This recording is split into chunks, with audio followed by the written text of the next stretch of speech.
Début de semaine à tous, bonjour à tous, merci de rester fidèles à Sport FM. Au sommaire de Plateau Foot Europe, la deuxième journée des rencontres de la Ligue des Nations. La France s'offre son premier succès après le mondial face aux Pays-Bas. Giroud passe devant Zinedine Zidane au classement des meilleurs buteurs au niveau des Bleus. L'Espagne dompte l'Angleterre. Tous les résultats du week-end dans cette émission. Dans la première partie notamment, la deuxième parle de l'arrivée de Ricardo Gomes au chevet des Girondins de Bordeaux. Quel rôle pour l'ancien entraîneur.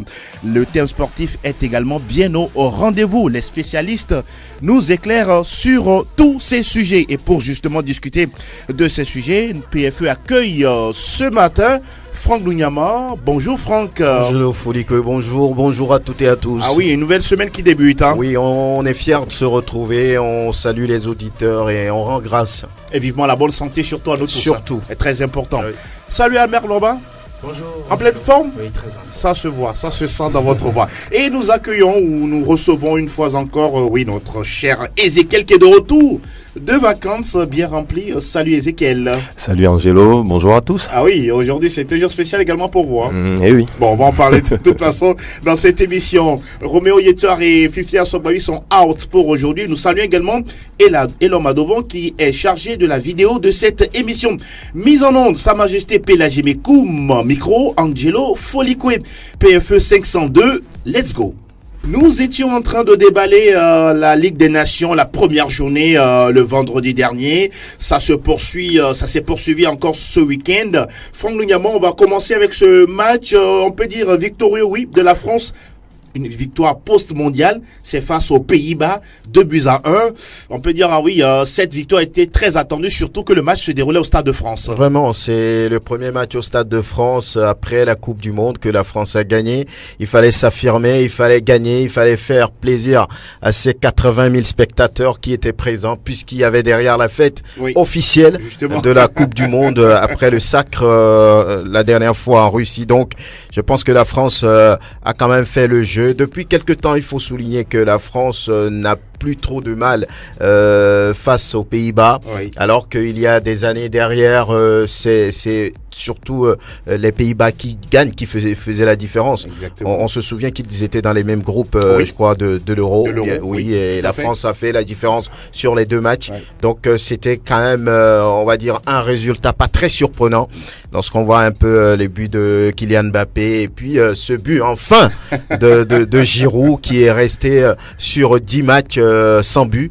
Donc voilà, c'était fait pour lui, c'est un soulagement pour lui et au-delà, un public fier de retrouver ces champions du monde. Donc je pense que la fête était au rendez-vous, ils l'ont mérité. Ézéchiel, votre sélection tant aimée, la sélection batave, ça fait la 5e fois que les Bleus de France s'imposent face aux Hollandais.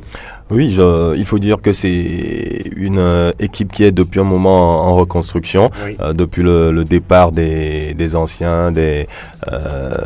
Aujourd'hui, c'est vrai, Robben, il est vieillissant, les jeunes sont là, mais les jeunes n'arrivent pas toujours à prendre le dessus. On a remarqué que c'est une équipe de France plus complète qui était face aux Pays-Bas. Donc je pense que c'est une victoire méritée tout simplement pour les Bleus.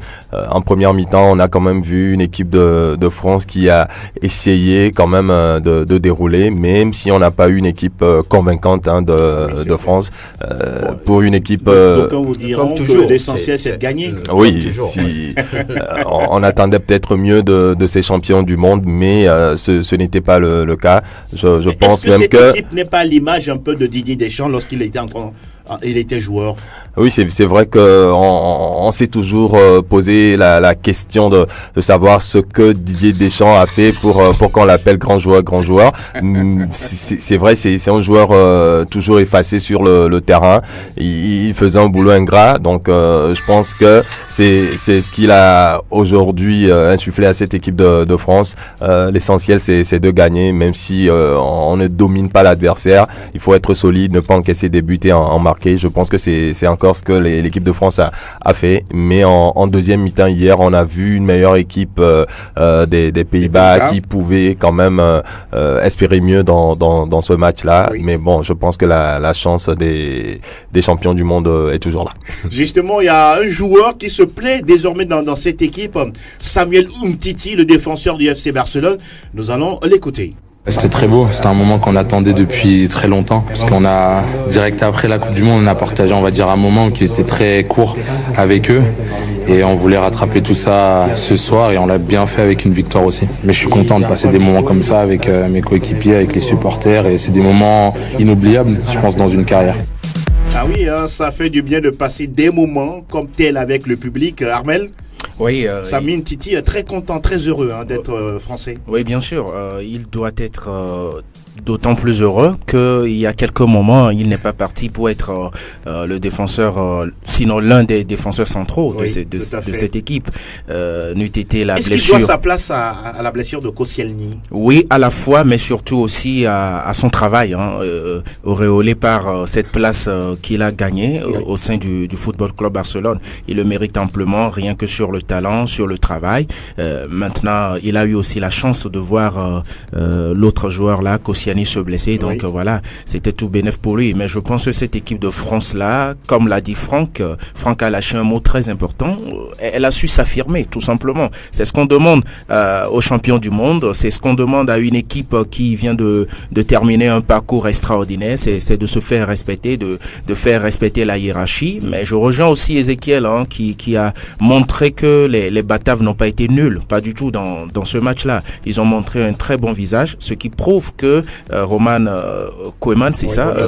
Voilà, Koeman est en train de redresser cette formation hollandaise là, qui quand même se trouve a été une équipe, un bourreau pour la France, je crois, lors de l'Euro 2008, voilà, avec un étincelant Robben qui a donné toutes les peines du monde à cette équipe de France. Oui, c'était aussi une petite. Van Persie. Voilà, c'était aussi une petite vengeance dans l'air, mine de rien, dans ce match.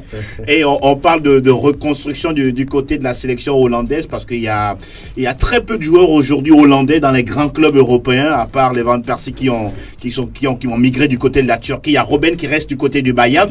Il y a Memphis Depay, certes, du côté de Lyon.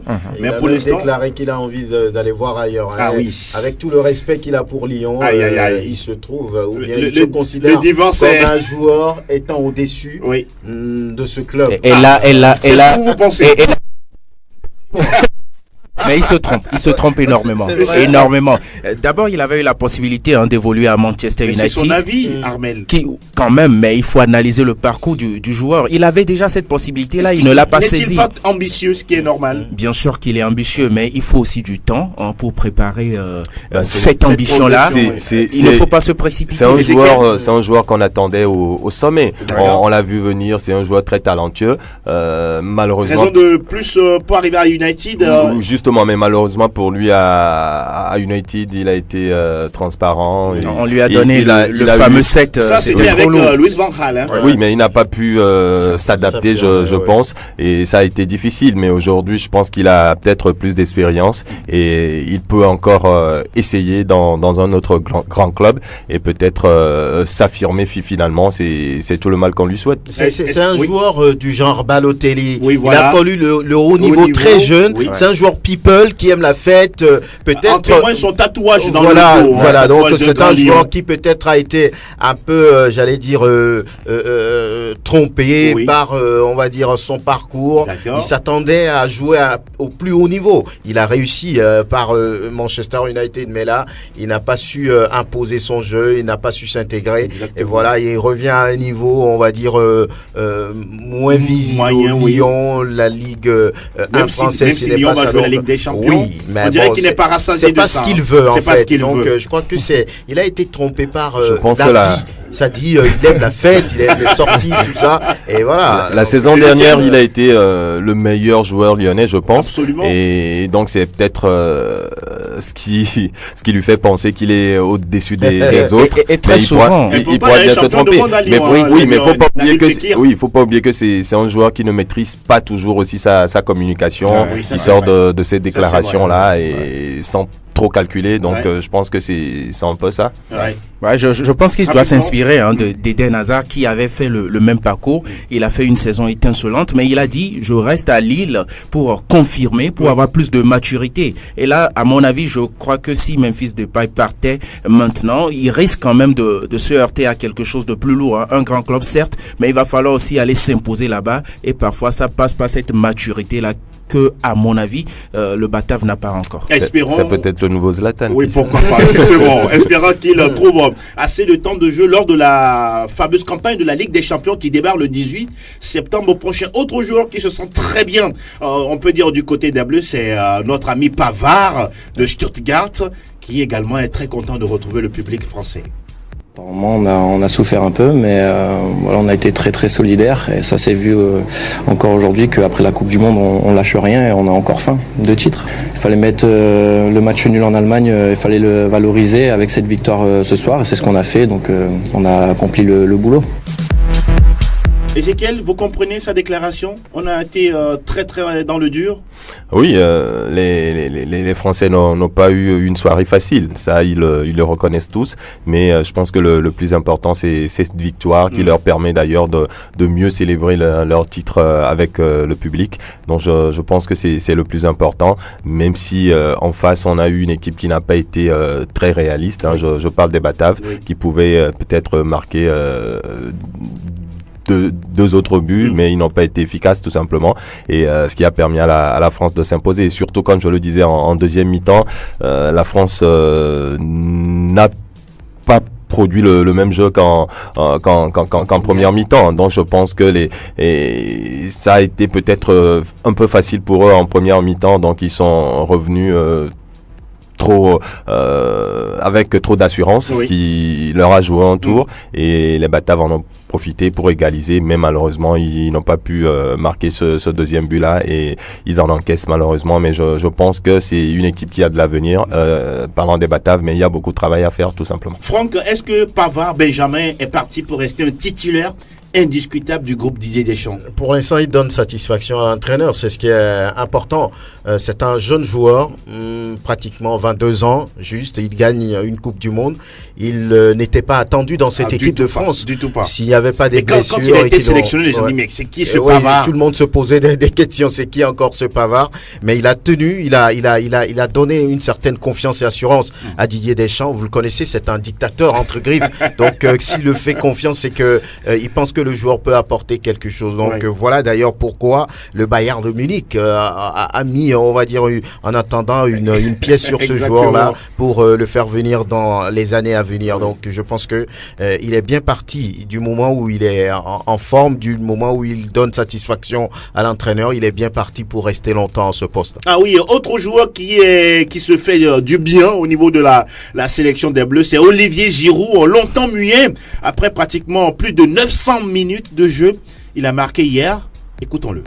Je commençais à gamberger un peu, forcément ça faisait pas loin de, je crois, 10 matchs que j'avais pas marqué. Donc pour un attaquant, il y a toujours des périodes comme ça, il y a des périodes face où on marque beaucoup de buts, il y en a où il faut se réfugier dans le travail. J'ai eu la chance de recevoir un bon ballon de Ben Mendy qui a l'habitude de faire des centres en première intention, et donc j'y m'y attendais. Donc j'étais content d'être à l'arrivée, et puis je suis content pour l'équipe et pour moi.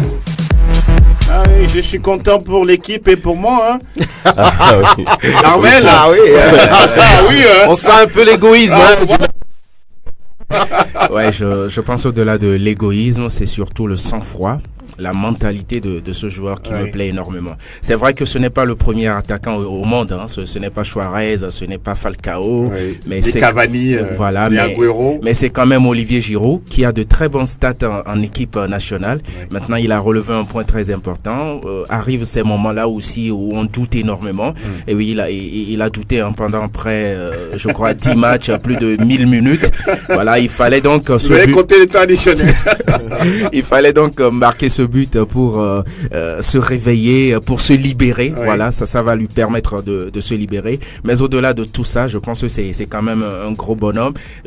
Un jour, j'ai entendu Arsène Wenger dire de lui qu'il était très fort dans la tête. Et j'imagine que lorsqu'on est attaquant et qu'on passe par ces moments difficiles, là, il n'y a que le mental qui peut vous sauver. Et visiblement, il en a eu. Voilà, c'est très bien pour lui. Oui. Ezekiel, il a 0 but en Coupe du Monde. Il a un mental fort, faut le remarquer, parce qu'il restait quand même sur 18 titres, dont seulement 6 cadrés. 18 tirs. 18 tirs, voilà. oui. Ah, 18 titres. Non, 18 tirs, dont seulement 6 cadrés. D'accord. Et c'est finalement le 19e qui termine au fond des filets. Donc je pense que ça a été très difficile pour lui, pour un attaquant, jouer autant de matchs sans marquer de but. Mais heureusement qu'il a aussi la confiance de Didier Deschamps. Justement, parlons-en de cette confiance, parce que là, il faut, c'est vrai, un attaquant qui ne marque pas, mais un entraîneur qui a souvent confiance de vous mettre dans les matchs. Oui, un joueur en a forcément besoin. Didier Deschamps pouvait le mettre sur le banc et l'aurait enterré comme ça. Oui. Mais Parce voilà. que Thauvin a fait une très belle saison avec l'Olympique de Marseille, qui devait être titulaire à chaque match. Mais je pense que c'est un joueur qui, comme l'a dit Amel, a de très bons stats en équipe de France. Ça lui fait maintenant 32 buts. Oui, 32 buts. Voilà, c'est pas... une seule unité, non, à 2 de Trezeguet, le troisième meilleur buteur de l'histoire des Bleus. Ce n'est pas donné de concurrencer de tels joueurs. On a vu ce que Trezeguet a fait avec l'équipe de France. Donc s'il est seulement en 2 buts de Trezeguet, je pense que il a apporté beaucoup à cette équipe de France, même si sur les 10 derniers matchs, ça a été très difficile pour lui. Mais je pense que c'est un but qui va lui faire du bien.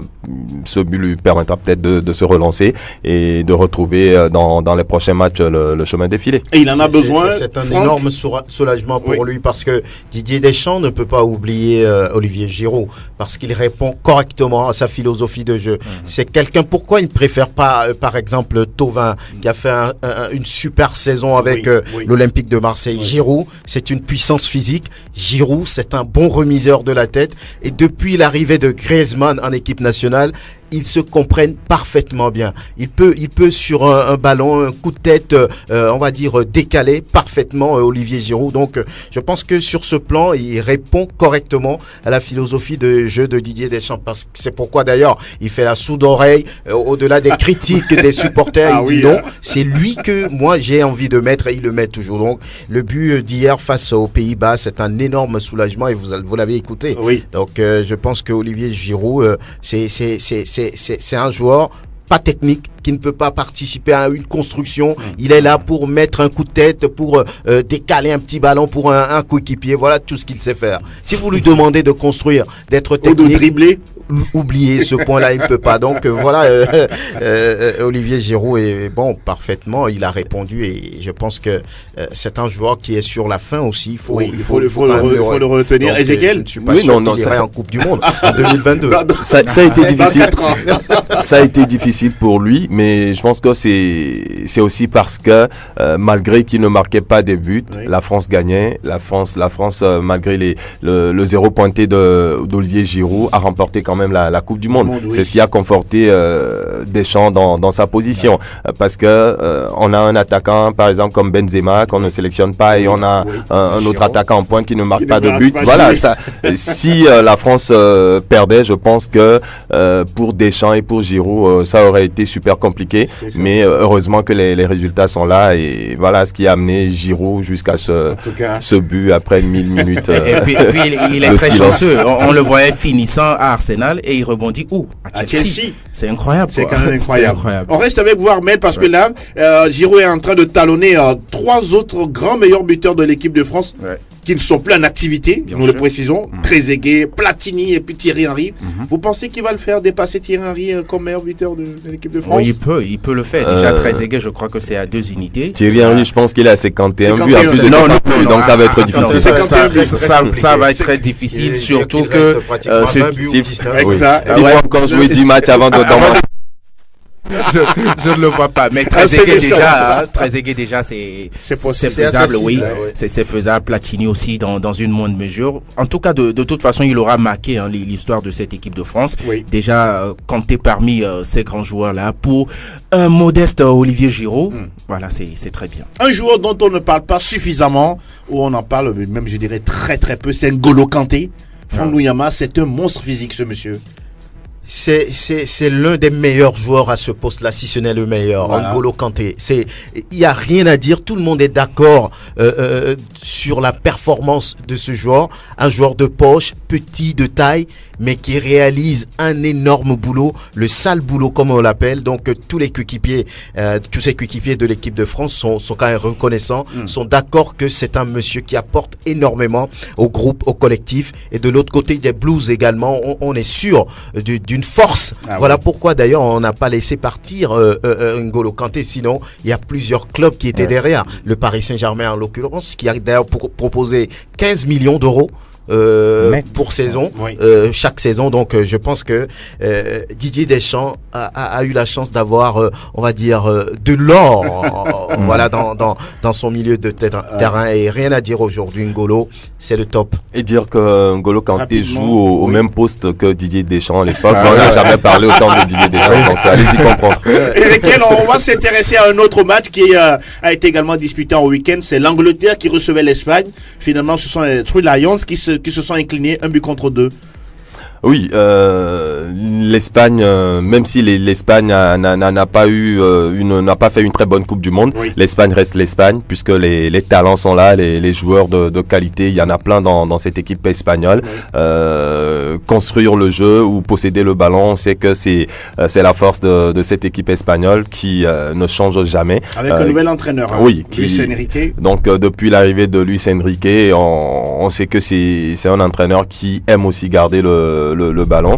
Donc il est arrivé avec cette philosophie. On a vu l'équipe espagnole la dernière fois. Donc je pense que c'est une victoire quand même méritée, même si après la Coupe du Monde de l'Angleterre, on espérait peut-être voir plus, ou on espérait mieux du côté des Three Lions, parce que ce ne sont pas des joueurs de talent qui manquent, mais je pense que l'Espagne, le jeu espagnol dérange forcément ce football anglais qui est plutôt fait de jeu direct, de passes directes, alors que les Espagnols gardent plus le ballon, circule beaucoup. Donc à force de faire courir les Anglais, ils ont finalement craqué. Première réussite pour Luis Enrique à la tête de la Roja. Oui, je l'attendais parce que jusque-là, il était plutôt connu. Vous attendiez Enrique, non, Enrique à cette étape, parce qu'il était jusque-là connu comme coach des... Vous l'aviez attendu comme sélectionneur. Bien sûr. Intéressant. Voilà. Et donc, je pense qu'il a réussi. Maintenant, moi, je ne vais pas trop m'attarder sur l'Espagne. C'est au contraire sur l'Angleterre que je vais donner mon avis. Je pense tout simplement que l'Angleterre n'est pas encore une grande nation du football. Je vais étonner plus d'un. Mais quand on est cette Angleterre-là, qui a fait une telle Coupe du Monde, on se doit Elle a fini 4e. On se doit de respecter son rang. La dernière fois, je n'ai pas voulu jouer les oiseaux de mauvais augure, parce que cette Angleterre-là, souvenons-nous, en Coupe du Monde, elle a dominé la Tunisie, elle a dominé une autre formation dans son groupe, mais dès qu'il a s'agi qu'il rencontre la Belgique, une très bonne nation du football, elle s'est inclinée. Ça veut dire que l'Angleterre n'a pas encore le niveau de la Belgique, de la France, encore moins de... Bien sûr que je crois, bien sûr que je crois. Parce que dans ce match-là... Vous parlez du niveau collectif ou du niveau individuel? De l'équipe d'Angleterre elle-même. Le niveau est à revoir. Tout simplement, souvenez-vous que l'Angleterre, à chaque fois qu'ils font des éliminatoires, tout se passe très bien comme contre les petites nations. On est la première nation qualifiée. Voilà, mais dès que l'Angleterre est en phase finale, il y a un problème. Ça veut dire que cette équipe-là, elle est belle, elle a de talent, mais il y a encore quelque chose qui manque pour qu'elle soit hissée au rang de l'Espagne, de l'Allemagne. Même l'Allemagne, qui a fait une mauvaise Coupe du Monde, a tenu en échec la France. Quand on veut suivre la logique, ça veut dire que l'Allemagne était très bien, parce que la France, elle est championne du monde. Maintenant, l'Angleterre, qui a fini 4e, n'arrive pas à dominer l'Espagne. Je sais que le football, ce n'est pas une science exacte, mais... Merci pour la conclusion. Mais il faut quand même soulever que cette Angleterre-là, il y a quelque chose. Il y a quelque chose qui manque encore à cette nation. Ezekiel n'est pas de votre avis. Non, pas totalement, parce que perdre face à cette équipe d'Espagne, c'est une équipe qui pouvait aussi gagner cette Coupe du Monde. L'Espagne. Qui ne l'a pas fait. Oui, qui ne l'a pas fait. Qu'il y avait un problème. Non, la preuve, tout le monde ne peut pas gagner. Mais à contrario, l'Angleterre était 4e et elle se devait de respecter son rang. C'est ce que j'essaie d'expliquer. Ce n'est pas forcément une raison, ce n'est qu'un match de football. On ne peut pas tirer une conclusion sur un seul match. On a vu l'équipe anglaise qui n'a pas totalement démérité dans ce match. L'Angleterre a essayé de jouer, même si à l'arrivée c'est une défaite. Je pense que sur ce match-là, l'Espagne était peut-être au-dessus, mais on jouerait un autre match entre l'Espagne et l'Angleterre. L'Angleterre pouvait gagner aussi. Donc je pense que on n'a pas eu une équipe qui était quand même nulle face à l'Espagne. Les Espagnols ont quand même à un moment donné eu du mal dans ce match-là. Donc je pense que c'est un match de foot. Il fallait avoir un vainqueur. L'Espagne s'est imposée, mais l'Angleterre a le niveau de toutes ces nations-là, de toutes ces grandes nations de football, je pense. Oui, je suis tenté de comprendre Armel, oui, mais pas totalement aussi. Parce que, souvenez-vous, l'Angleterre redevient une équipe, une sélection émergente au niveau mondial. Avec beaucoup de jeunes. Regardez un peu, la dernière fois qu'il a gagné la Coupe du Monde, c'est 66. C'est énorme. Vous faites le compte. Armel, vous n'étiez pas né ça fait quand même 42 ans. 52 ans. Donc, voilà. il faut quand même féliciter cette équipe qui a réussi à se tailler une place dans les 4 premières nations du monde. Avec un nouvel entraîneur. Avec un nouvel entraîneur. Donc, je pense que l'Angleterre revient. Elle n'est pas encore, vous l'avez dit, au niveau de la France, de l'Allemagne, de l'Espagne. L'Espagne qui a quand même gagné l'Euro en 2008-2012 et a gagné un titre mondial en 2010. Donc, c'est une sélection que tout le monde, j'allais dire, redoute.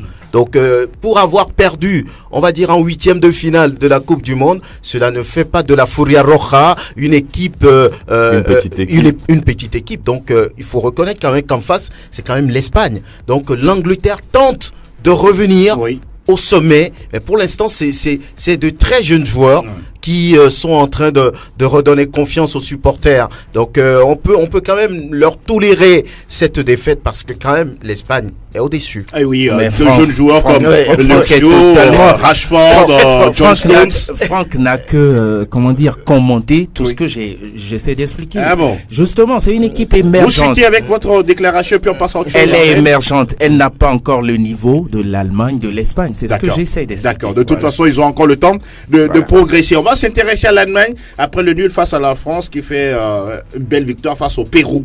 Une équipe également difficile à battre. Comme les équipes qui viennent de cette zone, c'est toujours pas facile de jouer contre eux. Oui. Donc l'Allemagne se donne un peu d'air. Vous savez, quand on a perdu au premier tour du mondial alors qu'on est le tenant du titre, les matchs qui suivent, on a envie de montrer au public qu'on est toujours là, d'emmagasiner beaucoup de confiance, d'assurance et de sérénité. Pour le moment, c'est ce que le groupe à Joachim Löw essaie de faire parce que lui également, il est en sursis. S'il rate encore des matchs, s'il ne convainc pas, on peut rapidement lui dire merci. Donc, l'Allemagne essaie de revenir, essaie de se donner la confiance, l'assurance et une certaine sérénité. On va s'intéresser à l'Italie, la nationale, qui était, on peut dire, d'abord en amical entre-temps. Non, ils ont joué la première journée face à la Pologne. C'était le Portugal plutôt qui était en amical. Et là, à partir, je pense, c'est aujourd'hui, le Portugal joue contre l'Italie. Oui, l'Italie qui était face à la Pologne.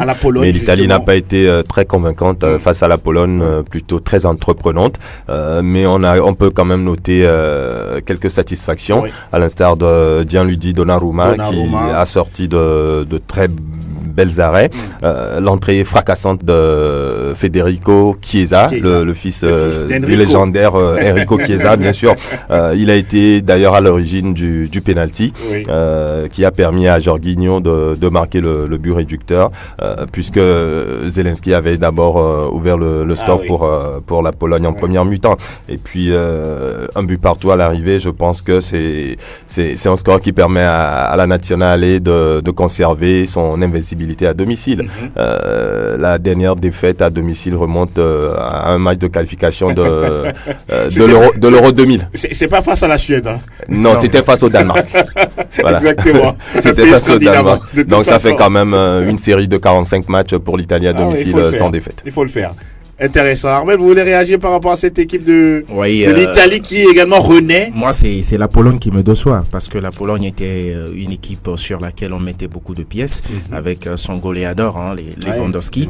Mais déjà, je pense qu'ils ont raté leur Coupe du Monde et derrière, ils n'ont pas su forcément très vite rebondir. Sinon, cette équipe italienne, elle ne fait que ressusciter parce que c'est une équipe carrément aux abois lors de ces dernières années. gagné. Et donc, logiquement... La preuve, elle n'était pas au mondial. Justement, mais voilà, ça veut dire que forcément, de l'autre côté de la Pologne aussi, il n'y a pas de satisfaction en tant que telle. Et donc, c'était deux équipes de même niveau qui se sont retrouvées et donc qui se sont séparées avec voilà, une égalité. Ézéchiel, l'Italie joue contre le Portugal sans Cristiano Ronaldo. Toujours rester à Turin.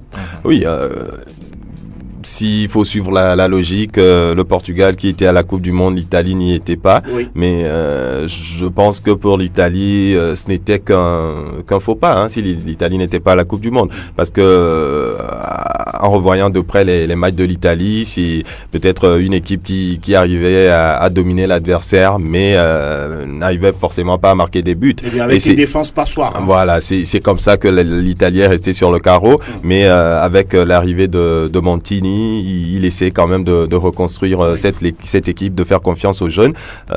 Mais on a un petit souci du côté de l'Italie, parce que si aujourd'hui on retrouve encore Mario Balotelli qui physiquement n'est pas du tout au point. Montini l'a d'ailleurs dit à la fin du match contre la Pologne que le physique de ce joueur inquiète. Donc je pense que à ce niveau-là, c'est vraiment difficile pour les Italiens. Maintenant, les Portugais sans Cristiano Ronaldo, on va seulement suivre cette équipe pour voir ce que ça va donner.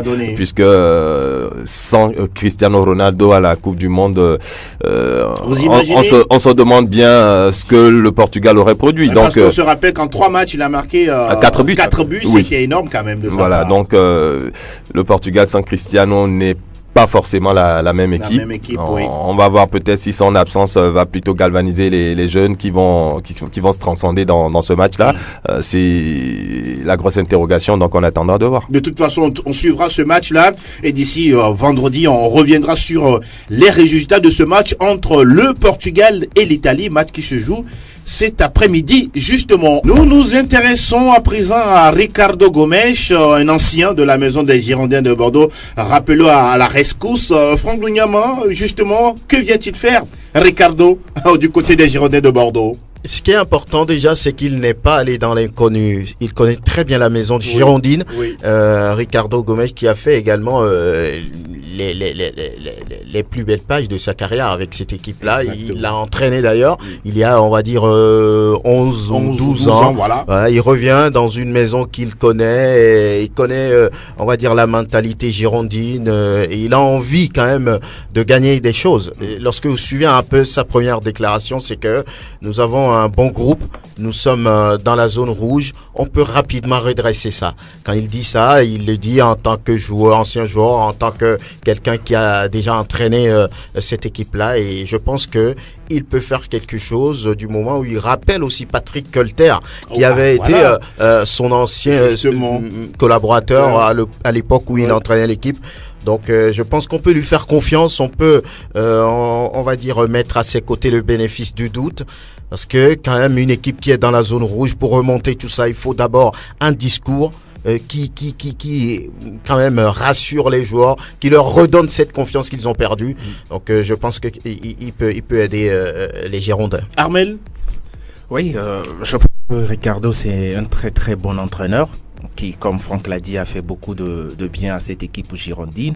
Il est aussi connu pour son sens du recrutement, parce que lorsqu'il est arrivé à Bordeaux, il a amené des hommes qui se sont imposés, Enrique et puis d'autres Brésiliens qu'il connaît parfaitement.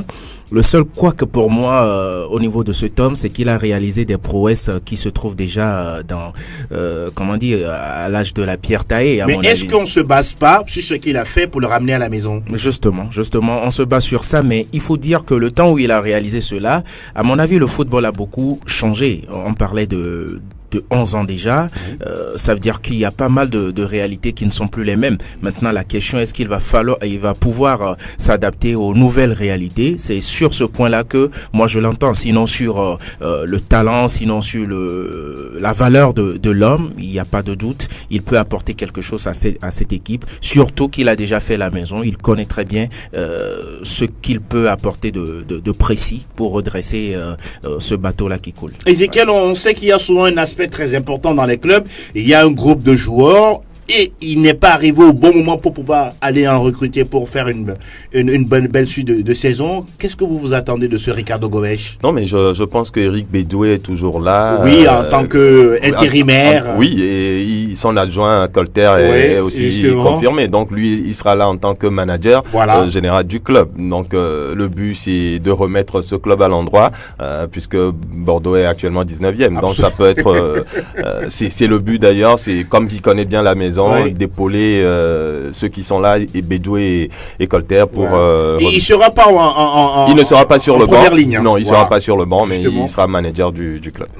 En tout cas, de toute façon, on va suivre également ce dossier de très très près.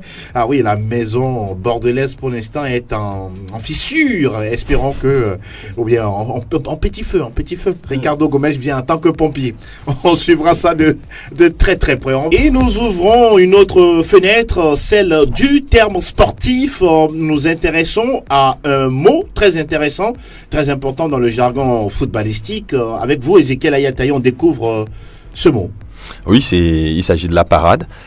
La parade, c'est quand le goal ou le gardien se déploie pour empêcher le ballon de franchir la ligne de but.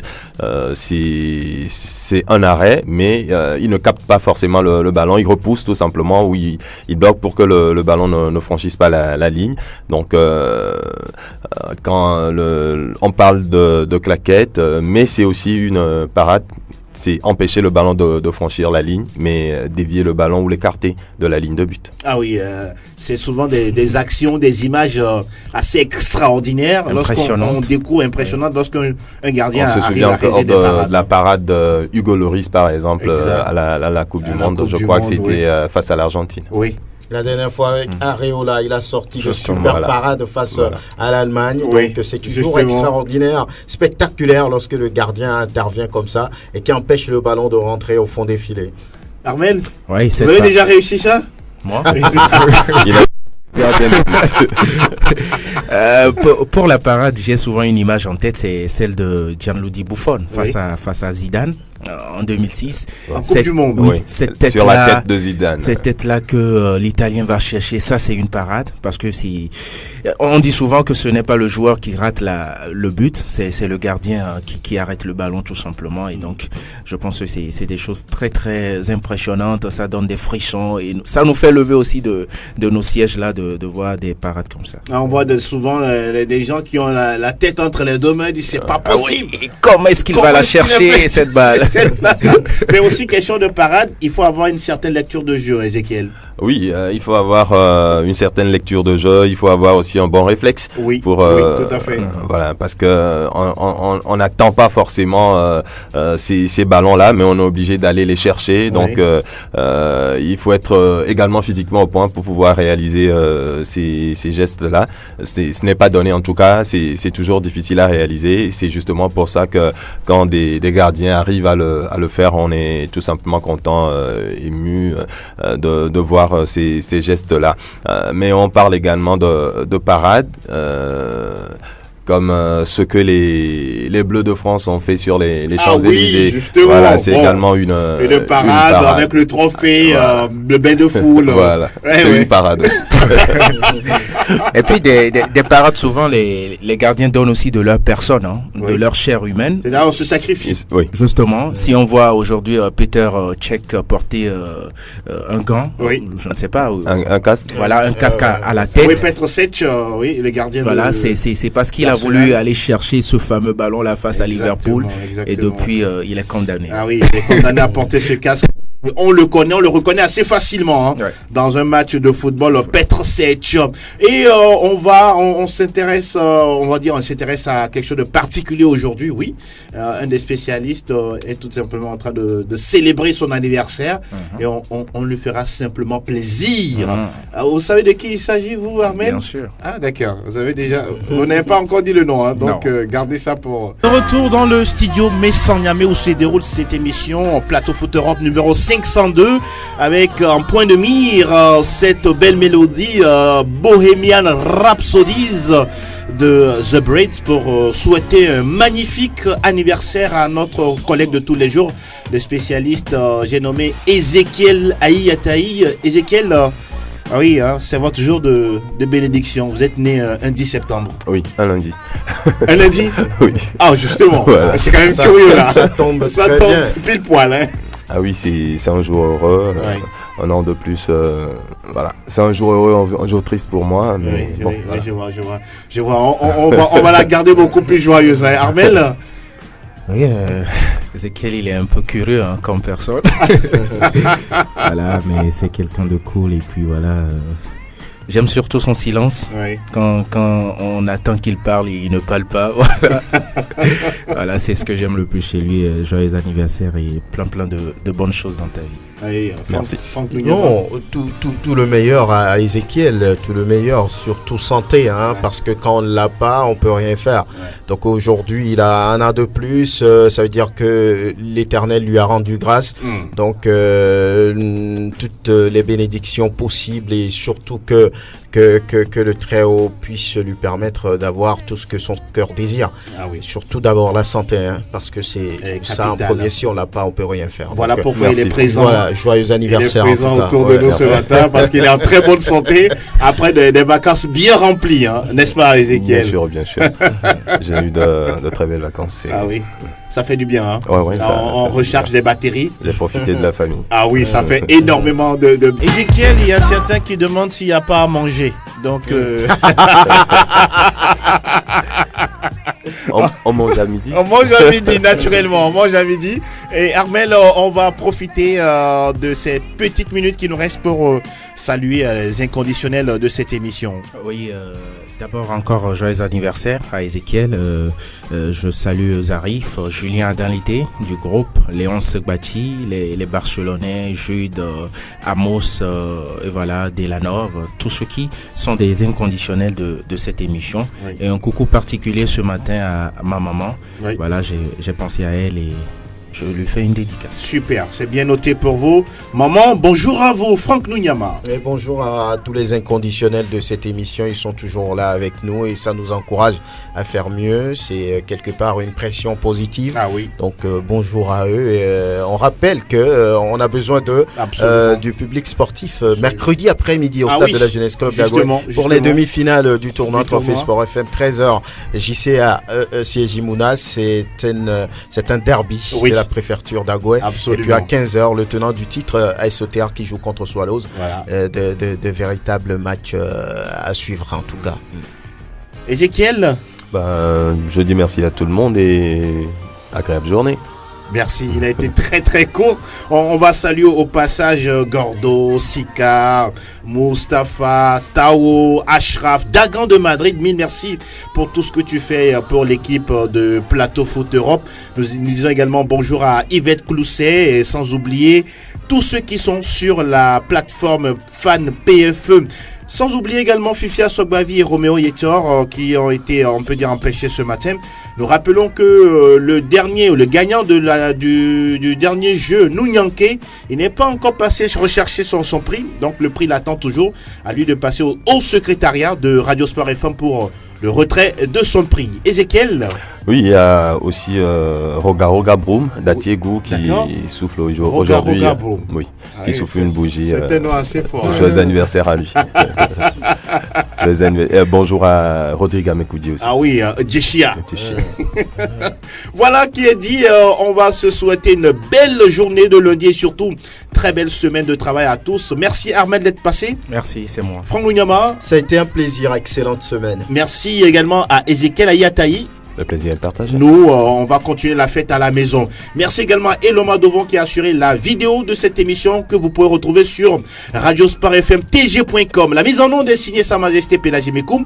Je suis Angelo Folikwe. À très bientôt, disons à vendredi. À très très vite.